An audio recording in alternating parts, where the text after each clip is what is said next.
I figured I would print the outline out in case we didn't get to it. And that way y'all would have it. I started just to do an outline and kind of brief overview, but then changed my mind and decided to do a few other aspects of 1 Peter before get to the outline. And then we'll spend the rest of the time on the outline if we get to it. If we don't get to it, you'll have it, and we'll be able to at least go through the book that way. But the purpose or the scope of 1 Peter. The church at the time in which Peter wrote, and the church to whom Peter wrote, was undergoing severe persecution. The Neronian persecution, that's Caesar Nero, against the church began at AD 64 and continued through 67. It was not over the entire empire. That did come later, that Caesar did do basically a worldwide persecution against the church. But Nero's persecution wasn't that way. It was centered in and around Rome. The example set by Nero encouraged the enemies of Christianity and of Christians to use the slightest pretext for persecution. Anything at all, and here comes persecution. They would use it against them. Many of those who persecuted Christians during that time did so to gain the favor with Nero. Nero's doing this. Hey, if I do it, I'm going to be in good with him. Of course, we wouldn't see anything along that line today, would we? In our politics. Tongue planted firmly in my cheek when I say that. But for the first time with the Neronian persecution, you had Imperial Rome was interested in one of the most severe and brutal persecutions known, and was initiated by Nero. Now then, there had been other persecutions, but this was the Roman government itself. And that prior to this persecution had been unknown. Of course, the Jews, Sanhedrin, had persecuted Christians from the very beginning of the church. You go from the beginning in Acts 2 to Acts the 3rd chapter, and what do you find? Well, the Sanhedrin calling in 1 Peter and John and then the apostles and telling them, do not preach in the name of Christ. And what was their response? Well, they did, but what did they tell the Sanhedrin? We must obey God rather than man. And so they went out and continued preaching. And you have the advice given by Gamaliel to the Sanhedrin that was totally wrong, but it alleviated some of the persecution, at least at that time. Basically, if this is from God, you'll be found fighting against God. If it's not from God, then just leave it alone and it'll die out. That's essentially what his advice was. Well, it was wrong. I improved that real quick today. the Roman Catholic Church from God? No. How long has it been around? Long, long time, over 1,000 years. It didn't die out. Islam, Confucianism, Buddhism, and all these others. They didn't just die out. He was wrong in what he said. But because of that, the Sanhedrin just beat the apostles and then let them go with the warning.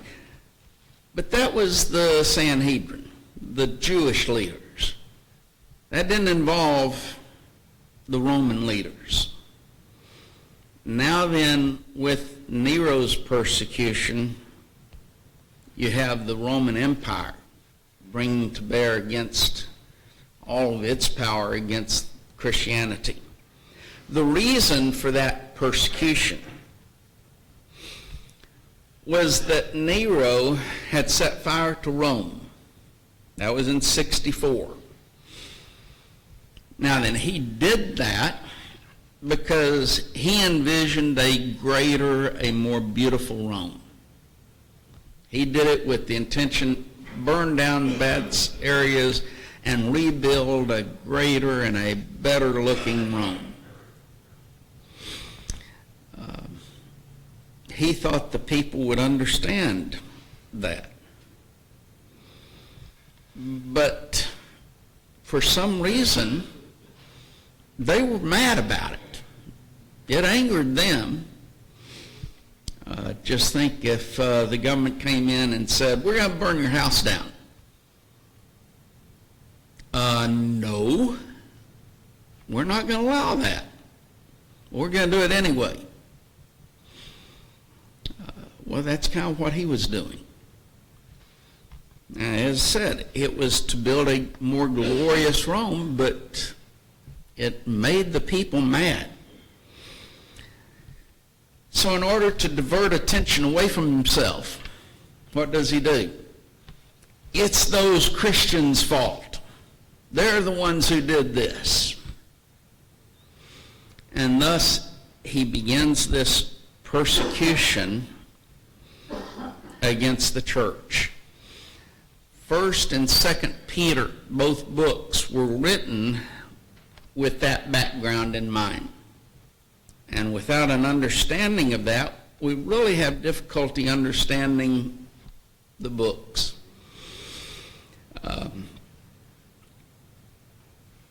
Look at 1 Peter 3, verse 14 through 17. He says, but and if ye suffer for righteousness' sake, happy, the word happy there is actually the translated blessed in other places, and I think better translated that. Blessed are ye, and be not afraid of their terror, neither be troubled. But sanctify the Lord God in your hearts, and be ready always to give an answer to every man that asketh you a reason of the hope that is in you with meekness and fear, having a good conscience, that whereas they speak evil of you as evildoers, they may be ashamed that falsely accuse your good conversation in Christ. For it is better, if the will of God be so, that you suffer for well-doing than for evil-doing. Notice that they speak evil of you. You're the ones who burned Rome. No, it was Caesar, but he was blaming them. And he's saying you live in such a way as to divert that false accusation. There's several other passages, for example, in 1 Peter 4 and verse 4, where they were speaking evil of you. Well, why were they speaking evil? It's set upon that background of this false accusation by Nero. Suffering, or its equivalent, is found in every chapter of the book.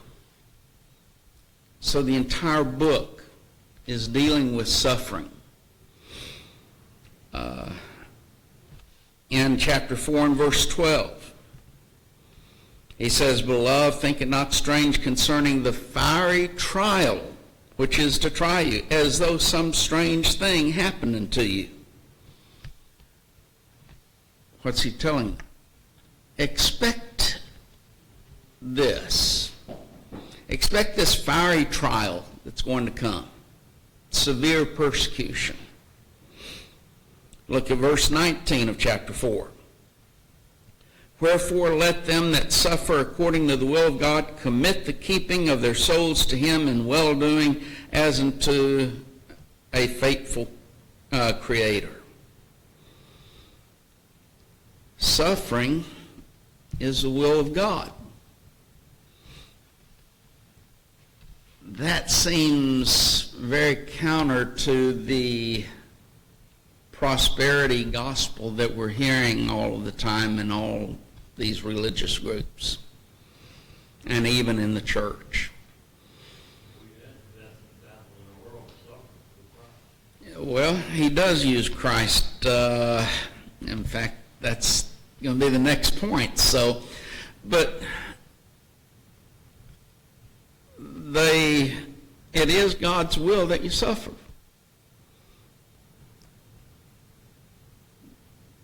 The religious world in this prosperity gospel says when you become a Christian, everything's going to be fine. Everything's going to be done. All of the problems are done away with. And, of course, a lot of them said, and at that time, God's going to give you a lot of money. I remember very vividly on one out of Dallas making the statement on television that when you give, I don't remember how much it was, and this was back in the 1970s, I think, that you will put God in your debt. So you just give enough money and you're going to put God in your debt to give you these things. And he was talking about a house, cars, things like that.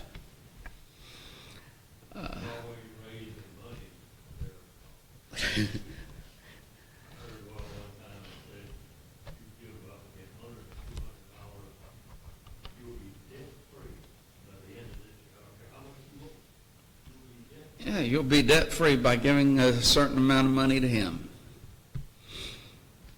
Prosperity gospel. Now then, that's from the financial standpoint, but a lot of people do it from other standpoints as well. From a mental health standpoint. Have mental problems? Just become a Christian and God will take all of those things away.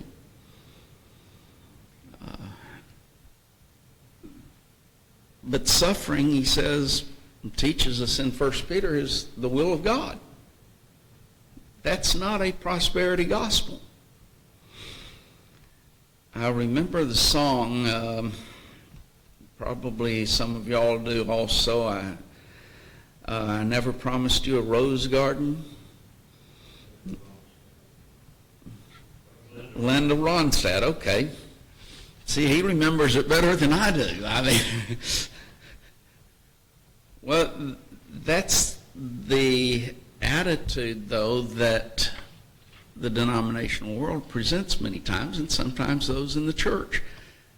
Everything's going to be a rose garden. God didn't promise that.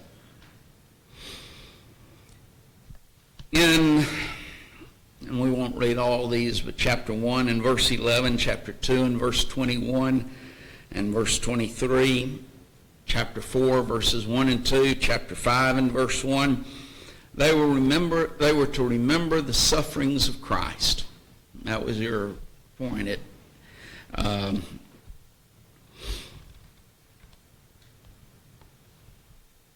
And in that, in chapter 1, the prophets prophesied about it, the sufferings of Christ. we are called to suffering in chapter 2. Chapter 4 and verse 1 and 2, Christ suffered in the flesh, and we're to arm ourselves with the same mind. So, remember the sufferings of Christ. Christ lived a sinless life, a life that deserved no suffering, but he suffered anyway. And then throughout the book,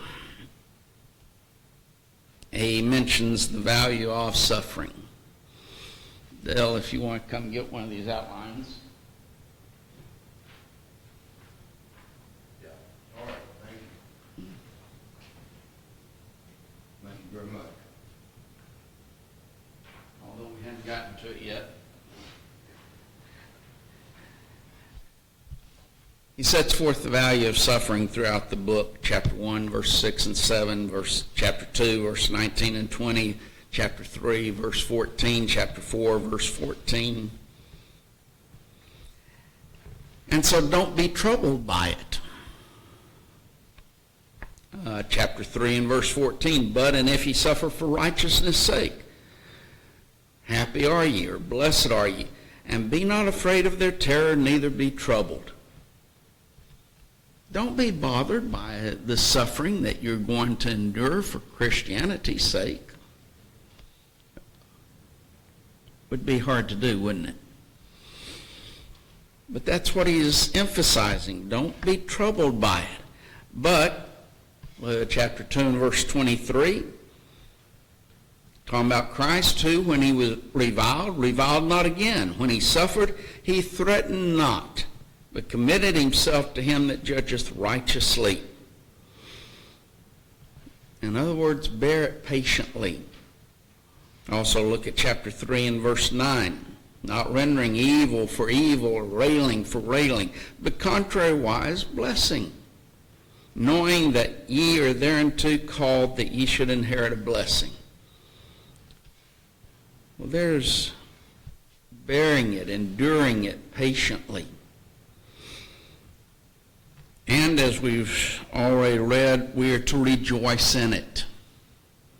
Chapter 4 and verse 13 for one, but rejoice, inasmuch as ye are partakers of Christ's sufferings, that when his glory shall be revealed, ye may be glad also with exceeding joy. We're also to recognize that brethren elsewhere also suffer. In chapter 5 and verse 9, whom resist steadfast in the faith, that's talking about Satan, knowing that the same afflictions are accomplished in your brethren that are in the world. In other words, other people are going to suffer also. So why should we, woe is me, why me, Lord? And whine about it, but realize brethren elsewhere suffer. They're suffering also. We're to make sure that our suffering is for righteousness' sake, not for evil doing. But our brethren also are going to be suffering. Even as Christ suffered, our brethren are going to suffer. We're going to suffer. And so do not suffer as an evildoer. Chapter 2 and verse 20. What glory is it when ye be buffeted for your faults, ye shall take it patiently. But if, when ye do well and suffer for it, ye take it patiently, this is acceptable with God. So here's suffering, and it's going to come to those who are not Christians who do evil. For example, chapter 4 and verse 15, let none of you suffer as a murderer, or as a thief, or as an evildoer, or as a busybody in other men's matters. So there's suffering for evil, for doing that which is wrong. And he says, if you take that, then you're just suffering for the evil that you've done. But if you suffer for righteousness' sake, you don't deserve it, and you take it patiently, that's acceptable with God.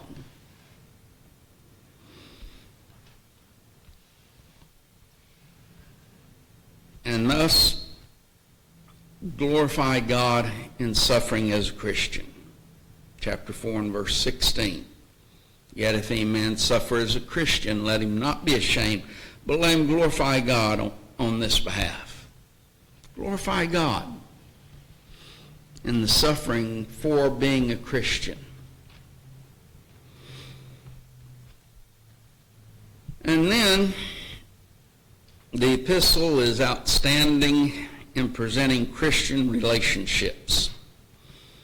And if you look at the outline, we won't look at it right now, but we will hopefully get to this. Throughout the book, it is relationships. And it's presenting how we deal with these relationships. So that is another purpose of the book. As to whom the book was written. Well, chapter 1 and verse 1. To the strangers scattered throughout Pontus, Galatia, Cappadocia, Asia, and Bithynia.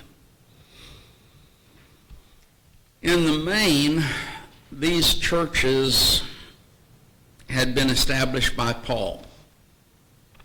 But Peter's writing to them. It didn't matter who established them. The churches of Galatia, Ephesus, Colossae were some of the others, but thus in this area they were basically being established by Paul. As in the second epistle, chapter 3 and verse 15, and account that the long suffering of our Lord is salvation, even as our beloved brother Paul also, according to the wisdom given unto him, hath written unto you. There is a great similarity between what Paul writes and what Peter writes. We're not going to try and go through all these and read the passages and make comparison, but let me just give you some passages to consider. Ephesians 1 and verse 3 is written by Paul. And then read 1 Peter 1 and verse 3 as being written by Peter. Colossians 3 and verse 8 in comparison with 1 Peter 2 and verse 1. Ephesians 5 and verse 22. And then notice 1 Peter 3 and verse 1. Paul's statement in Ephesians 5 and verse 21. And then notice 1 Peter chapter 5 and verse 5. In Galatians 5 and verse 13. Galatians 5 and verse 13. And then notice 1 Peter 2 and verse 16. And then Galatians 2 and verse 4. And notice 2 Peter 2 and verse 1. Great similarities in what Paul wrote and what Peter wrote. Let me just address very briefly, not to try and get into any detail about this, but every once in a while we hear about this Petrine gospel as opposed to the Pauline gospel. That what Paul wrote and what Peter wrote were different. No, it's not. It's basically the same thing. That came from a very liberal school of Tübingen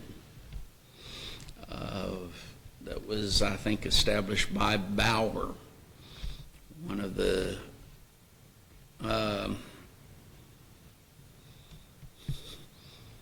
even think of the nation now.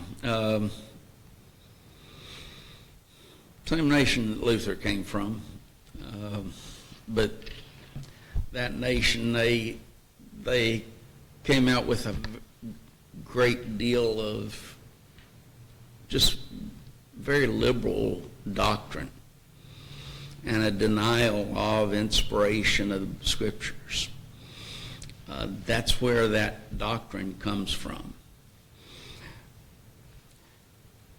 But there's great similarities between the two. The English word scattered, he talks about to the strangers scattered throughout. That word is a Greek word diaspora. You might recognize the word, our English word disperse from that. If you have a mob out here and the governor or police or president or whoever tells the police, go disperse that crowd, what do? They get rid of them. They scatter them. Can be done in various ways. But basically, no longer allow them to be a group. Scatter them out. That's this English word, scatter. Here's Christians who were scattered throughout these areas.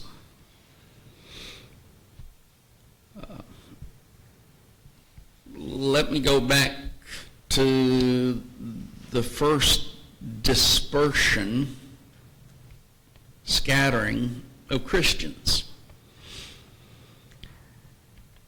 In Acts the 7th chapter, you have the death of Stephen.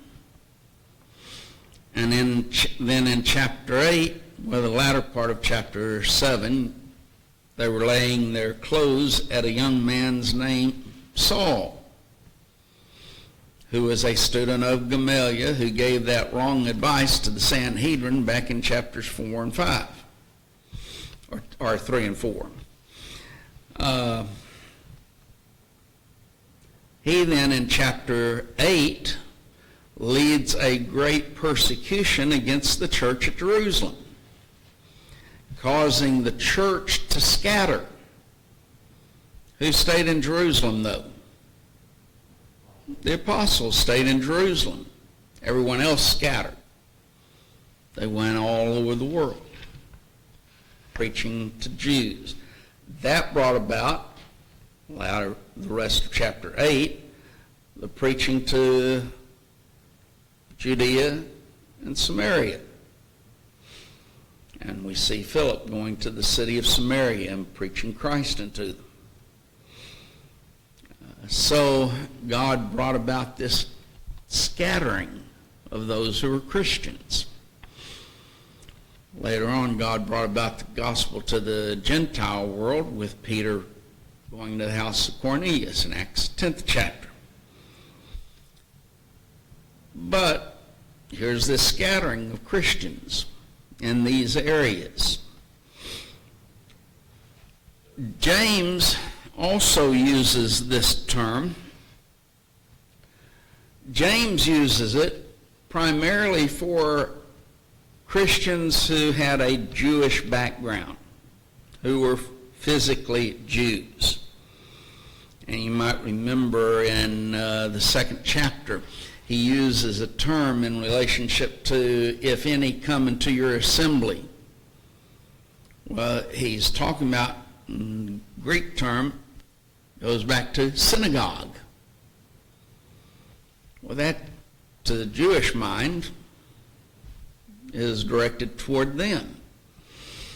If anyone comes into your synagogue, and he then teaches a lesson about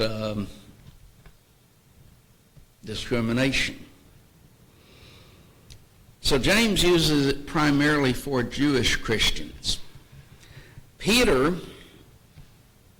uses the expression primarily or predominantly of those who were of a Gentile origin.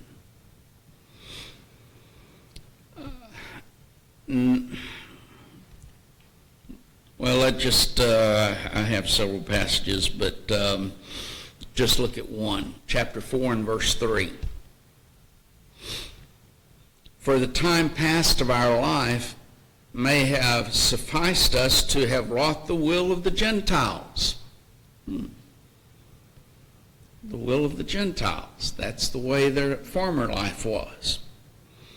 When you walked in lasciviousness, lust, excess wine, revelings, banquetings, and abominable idolatries. So, predominantly Gentile as far as their history is concerned. But Jewish Christians had to have been included as well. Notice chapter 3 and verse 6. Even as Sarah obeyed Abraham, calling him Lord, whose daughter ye are. Well, that would have had a special meaning to Jewish mind, not so much the Gentile mind. And so the Gentiles, or the Jews, were included in that dispersal, but the predominant aspect is Gentiles. The time of the writing. Well, to get a good date, there has to be two ideas that are taken into consideration. First is John Mark. He's the author of the second account in the New Testament, the book of Mark. At the time of this writing, John Mark was with Peter in Babylon, chapter 5 and verse 13. The church says, at Babylon, elect together with you, saluteth you, and so doth Marcus my son. So here's John Mark with Peter. In 62 to 63, Mark was preparing for a visit to Asia Minor, we find in Colossians 4 and verse 10. It says, Aristarchus, my fellow prisoner, saluteth you, and Marcus, sister's son to Barnabas, touching whom ye receive commandments, if he come unto you, receive him. In 67, Paul urged Timothy to bring Mark with him from Asia Minor to Rome, because, as Paul puts it, for he is profitable unto me for the ministries. 2 Timothy 4 and verse 11. Thus, this would lead us to place the date of the writing of 1 Peter between 63 and 67.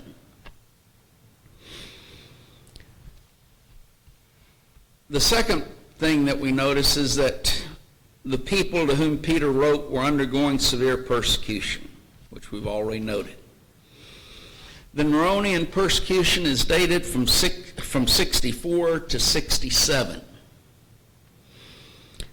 According to tradition, I know tradition's not always right, but according to tradition, Peter suffered martyrdom during the 13th year of Nero's reign, which would be 67. And so these epistles would be dated after 64 and before 67. So you have that time frame. Generally, it is dated around 65. The place from where it's written.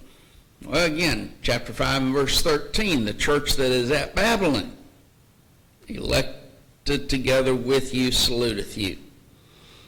So it was written from Babylon.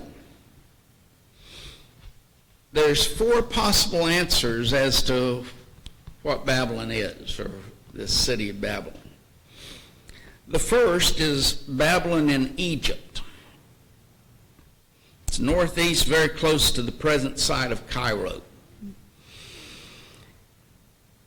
That's one. Second idea is Jerusalem, that Babylon was being used for Jerusalem. Third is that it was being used for Rome.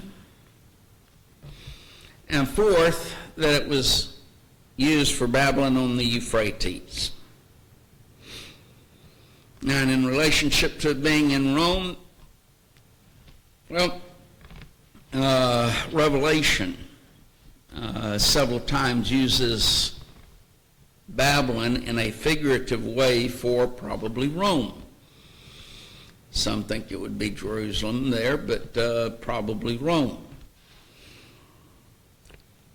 There's no indication in secular history of a church existing in Babylon of Egypt until long after the apostolic age.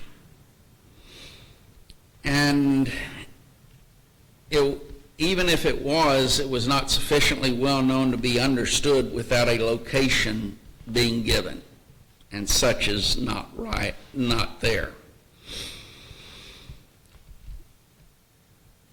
Jerusalem was never, either in secular or religious writings, figuratively referred to as Babylon. Rome was not considered figuratively as Babylon until many years after the writings of John and the writings of the book of Revelation. So it must be Babylon on the Euphrates. A metaphorical use of the term Babylon would have been out of keeping with Paul's or Peter's direct, plain style of writing as well. And nothing contextually would indicate a metaphorical use of the city. And think of how disrespectful it would have been to refer to a church as Babylon if the term is being used in a figurative way, even if it's being used in a figurative way. So everything indicates Babylon of Asia Minor. That brings us to the outline. That we have, 4 minutes to deal with. You got it, so you can read the book with the outline and kind of go through it that way. But in chapter 1, verses 1 and 2, you have the introduction. Then chapter 1, verse 3 through chapter 2 and verse 10, the blessings of Christians. We have a heavenly hope. What greater joy can we have other than that hope? A heavenly hope. But there's a tested faith, chapter 1, verse 6 through 9. They were going to undergo a fiery trial, which was to try some of them. And their need to be faithful through that. What all we've discussed in relationship to being the suffering that would be there. In verses 10 through 12 then of chapter 1, the prophet's ministry. The Old Testament prophets looked into close scrutiny the salvation that would come through Christ, even though they didn't understand it. It was written for our benefit. In chapter 1, verses 13 through 25, holiness and purification. We are to be a holy people. What all that deals with. In chapter 2, verses 1 through 3, turn from evil and grow to salvation. A lot of people become Christians, but they never turn from evil. And then chapter 2, verses 4 through 10, the church. It's God's spiritual house. In chapter 2, verse 11 through chapter 3 and verse 12, the obligations of Christians. And this is dealing with our relationships that I mentioned earlier. Our relationship or our behavior to the world, chapter 2, verses 11 and verse 12. Our relationship or our behavior to government, chapter 2, verses 13 through 17. And remember, he talks about our obeying the government and respecting the government, and this is during that Neronian persecution. The relationships of servants to masters, chapter 2, verses 18 through 25. The husband-wife relationships, chapter 3, verses 1 through 7. And the responsibilities of Christians one to another, chapter 3, 8 through 12. Then deals specifically with the blessedness of suffering in chapter 3, verses 13 through chapter 4 and verse 19. And that deals with the blessedness of suffering for righteousness' sake, chapter 3, 13 through 22. The holiness that comes through suffering and from suffering, chapter 4, verses 1 through 6. The faithfulness that's enjoined even during that suffering, chapter 4, verses 7 through 11. The blessedness of suffering and as a Christian, chapter 4, verses 12 through 19. Then closing admonitions, chapter 5, verses 1 through 11, an admonition to elders. You could say responsibilities to elders, and elders to members, chapter 5, verses 1 through 4, and admonitions to all, chapter 5, verses 5 through 11, and then the closing salutation, chapter 5, verses 12 through 14. So hopefully that helps you in an understanding of the book of 1 Peter.